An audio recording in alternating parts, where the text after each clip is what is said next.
Afternoon, everybody. My name is Stuart Barnes. I'm from the Offshore Renewable Energy Catapult. And I guess I'm going to speak, along with the other two speakers, about innovation. And in the case of the speakers, the focus is on offshore wind. But other panelists will take on other topics and kind of look at broader innovation landscape. And I guess the overriding sense of what I want to try and get across today is the importance of, yes, technical innovation, but also the essential other ingredients in terms of innovating, which are obviously the commercialization of that technology. And one of the other speakers yesterday, opening, said something that stuck with me, which was that invention costs money, commercialization is when you start to make money. And I think that's a really helpful thing and something that I always try and remember in terms of innovation in the round.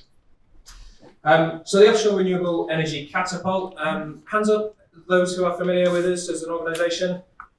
That's helpful, that's good, and it's helpful, and it kind of, apologies to those who perhaps already know a little bit about us, but clearly there are lots who don't. So I'd like to talk about the Catapult, who we are, then outline the operations and maintenance opportunity, and that's an opportunity as I see it for the UK, but also particularly for this region.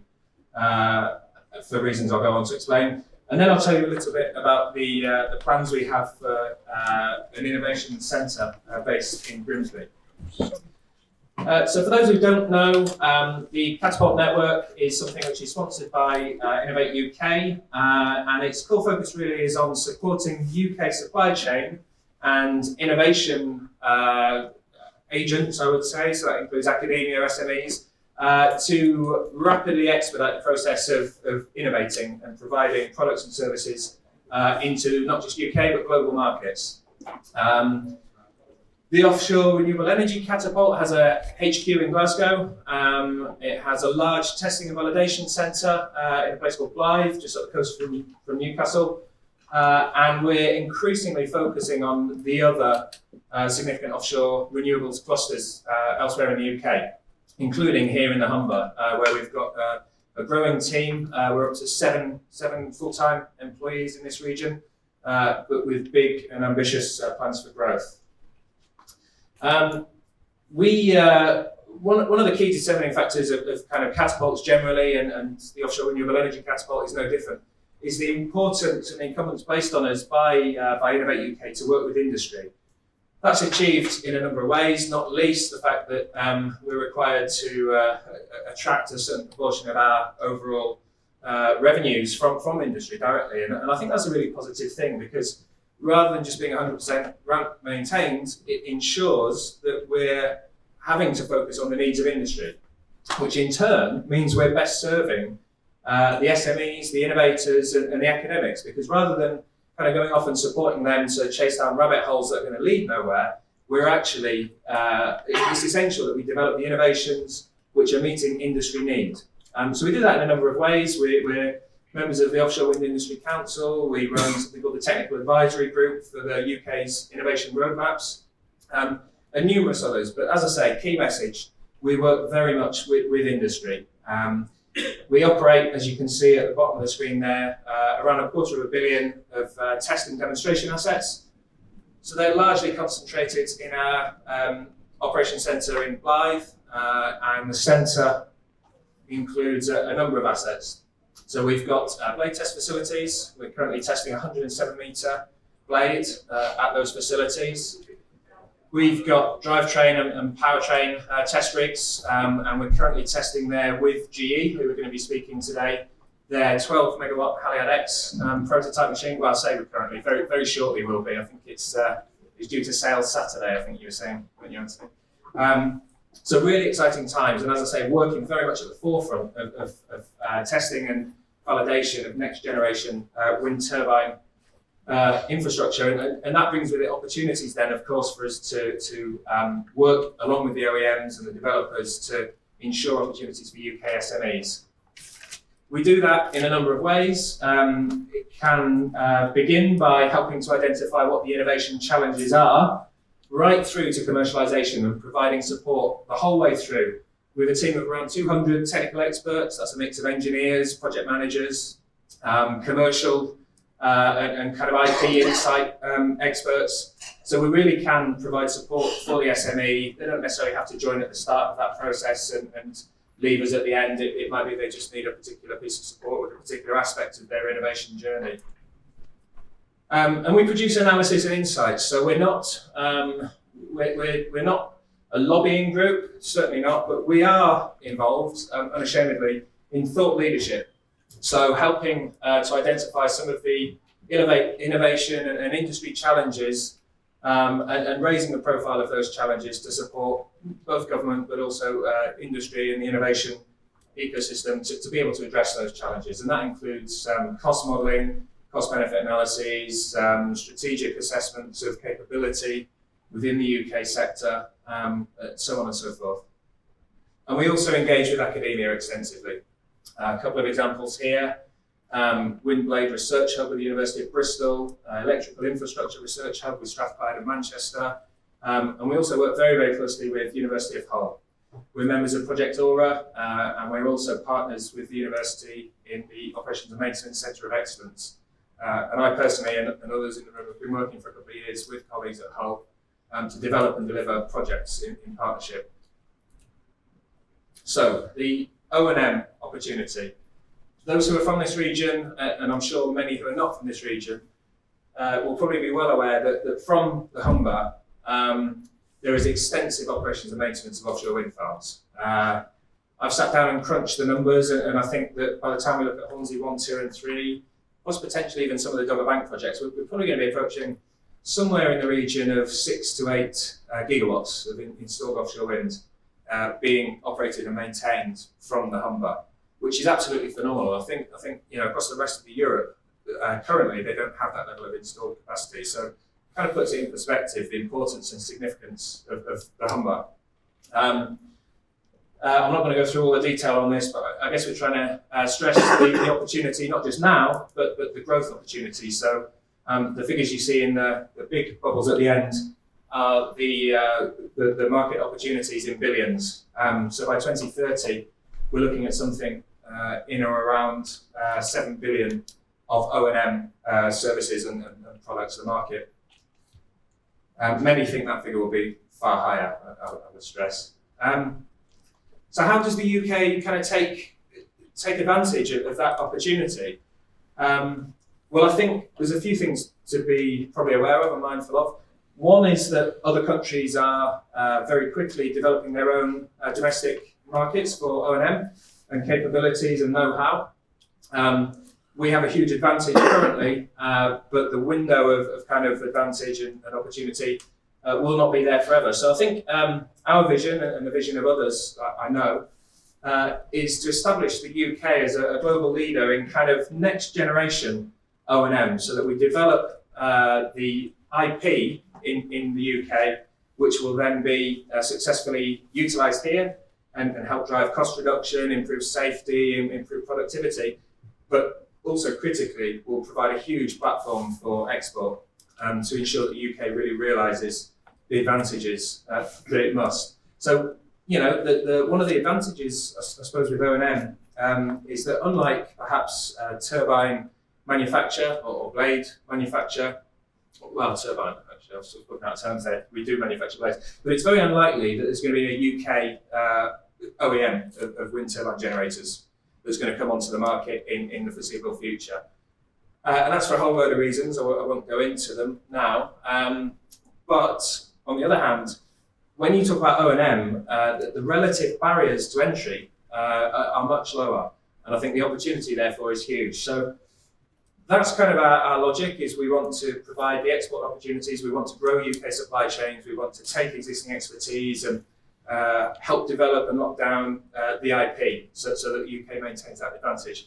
In particular, we'll be looking at issues, technologies, processes and innovations relating to health and safety, robotics and autonomous systems, data and digitalisation, access and advanced communications, decarbonisation of O&M, huge agenda, as it is with maritime more broadly, but offshore wind is likely to be a very early adopter of net zero maritime technologies, and there's a huge opportunity there for us, which if we seize it as the UK, will lead to unbelievably huge markets, 7 billion offshore wind O&M will seem inconsequential in terms of some of the net zero maritime export potential.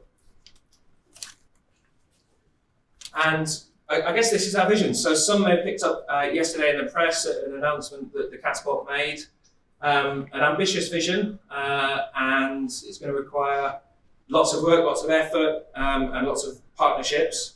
But in effect, we want to make the Humber the O&M innovation centre of the world. And that sounds hugely visionary, and it is. But if not here, then where? That would be my challenge to people.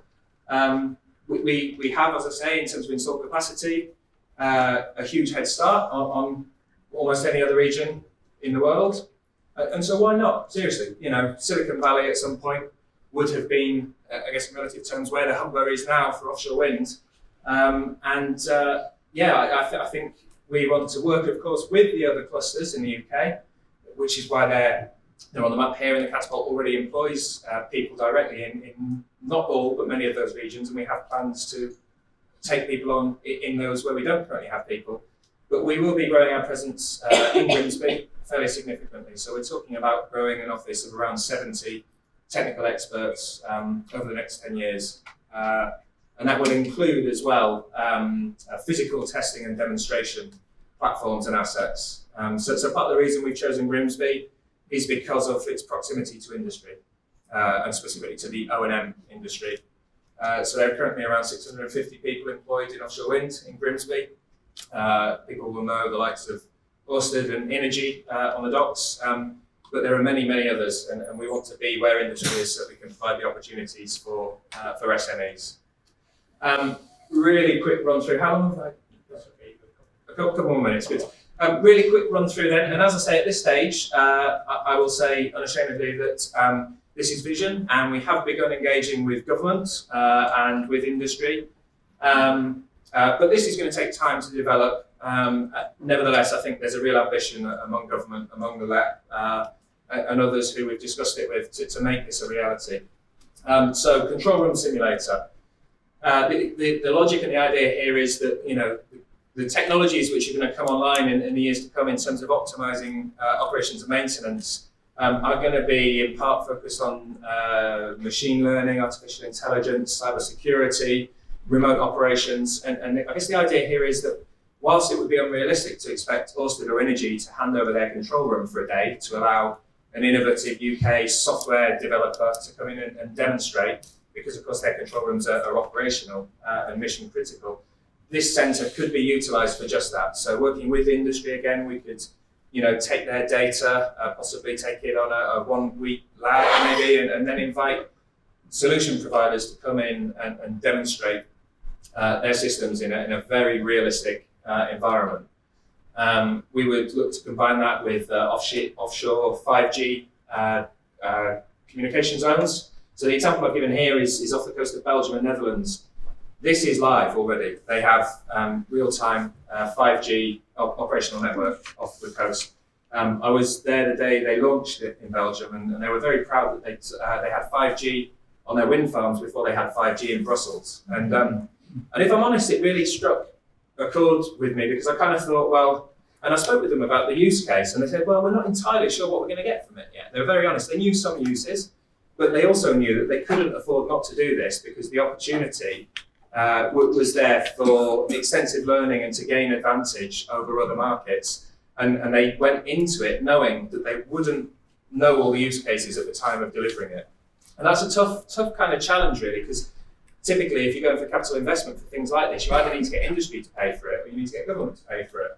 And the first thing that industry or government are going to say is, okay, well, what's the business case? What's the cost benefit? And if the answer to that is, well, we're not quite sure, then, I think these are the sorts of challenges that we face when we're looking at innovation. Other test assets we're looking to develop here in the Humber will include a next generation turbine test site. So we currently operate a turbine in Levermouth, which you can see in the top right there. It's a 7 megawatt turbine, and it's used for testing, demonstration, R&D purposes, as well as generating electricity and selling that electricity. However, the main focus is on test and demonstration. 7 megawatts at the time it was developed as a prototype was huge. it's now standard. And so we need to be thinking about the next generation demonstration platform, which is probably going to be around about the 15 megawatt mark, possibly bigger. And whilst they have demonstration sites of that scale elsewhere in Europe, we don't have in the UK. So we can test generators in isolation in our TMV facilities in Blythe. We want the next generation whole system demonstration platform. Robotics testing facility. We want to develop a world-leading testing centre for offshore automated systems and robotics. And we want to do so in partnership, obviously, with industry, but also with other industries. So this could have applications for the broader kind of maritime sector, potentially for any other sector which uses some form of remote system robotics. So that could be nuclear, it could be aviation, military. And an offshore clean maritime demonstration zone is another idea which we would like to pursue here with partners in the region. As I mentioned, offshore wind represents a really, really attractive test bed, if you like, for the technologies and the systems which are going to help us to achieve a 2050 net zero maritime industry, which is what government has committed itself to. Because you have a power source offshore, which can be used for charging batteries, electrolysis for hydrogen.